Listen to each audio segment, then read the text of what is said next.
Assalamualaikum warahmatullahi wabarakatuh. Jumpa kembali bersama Ibu Sri Ayanti di mata pelajaran Geografi di Sekolah Tercinta SMA Handayani 1 Pamengpeuk. Untuk kelas 11, materi masih di bab 2 tentang flora dan fauna di Indonesia dan dunia. Melalui pembahasan persebaran flora dan fauna di Indonesia dan dunia. Pola persebaran flora di dunia dapat dipahami melalui bioma. Bioma biasanya diklasifikasikan berdasarkan vegetasi yang dominan dalam suatu wilayah yang regional yang luas. Ilmu yang mempelajari tentang persebaran flora dan fauna disebut biogeografi, dan ilmuwannya disebut biogeografer.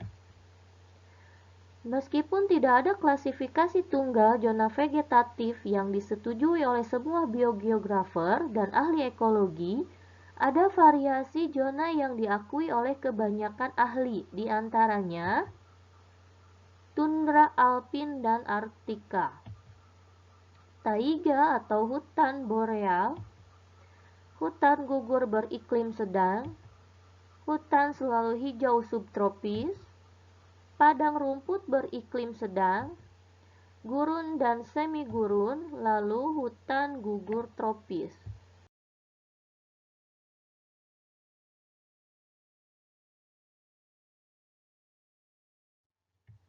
Kemudian Alfred Russel Wallace mengklasifikasikan flora dan fauna di dunia ke dalam 6 zona, di antaranya bisa kalian lihat dan pahami melalui peta persebaran ini, ada Nearctic, Neotropik, Palearctic, Ethiopians, Oriental, dan Australis.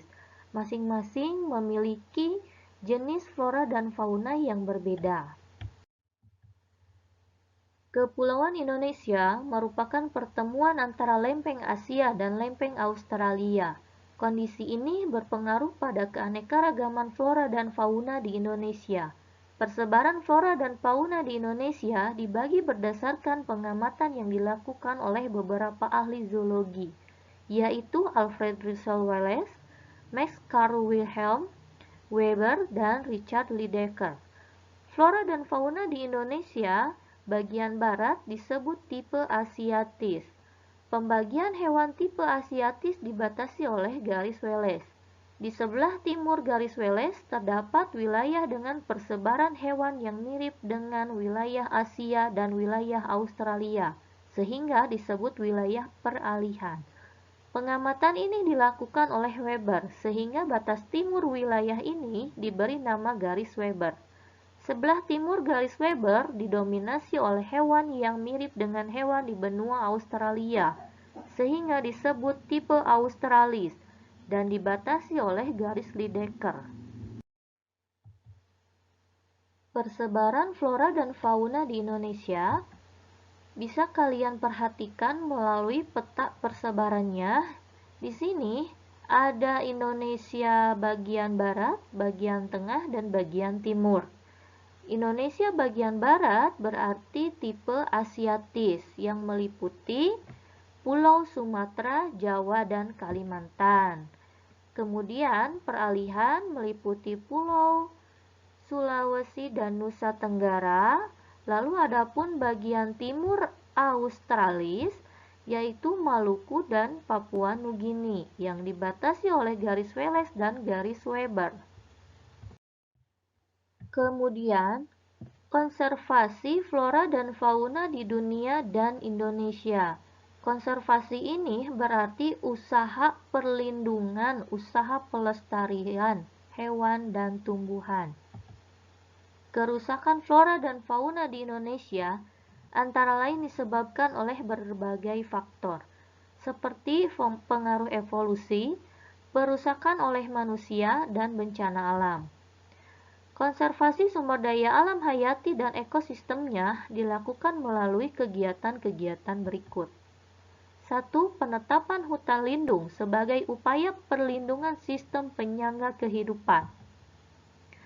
2. Pengawetan keanekaragaman jenis tumbuhan dan satwa beserta ekosistemnya dilaksanakan dengan menjaga keutuhan kawasan suaka alam agar tetap dalam keadaan asli.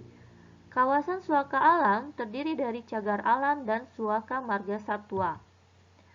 3. Pemanfaatan secara lestari sumber daya alam hayati dan ekosistemnya dilakukan melalui kegiatan pemanfaatan kondisi lingkungan, kawasan pelestarian alam, serta pemanfaatan jenis tumbuhan dan satwa liar. Adapun bentuk-bentuk pemanfaatan flora dan fauna Indonesia sebagai sumber daya alam antara lain dapat menjaga keseimbangan ekologis, memberikan nilai estetika, dan mengembangkan ekonomi lokal. Sekian pemaparan materi mengenai flora dan fauna Indonesia dan dunia. Semoga bermanfaat dan mudah dipahami. Mohon maaf atas segala kekurangan. Terima kasih. Wassalamualaikum warahmatullahi wabarakatuh.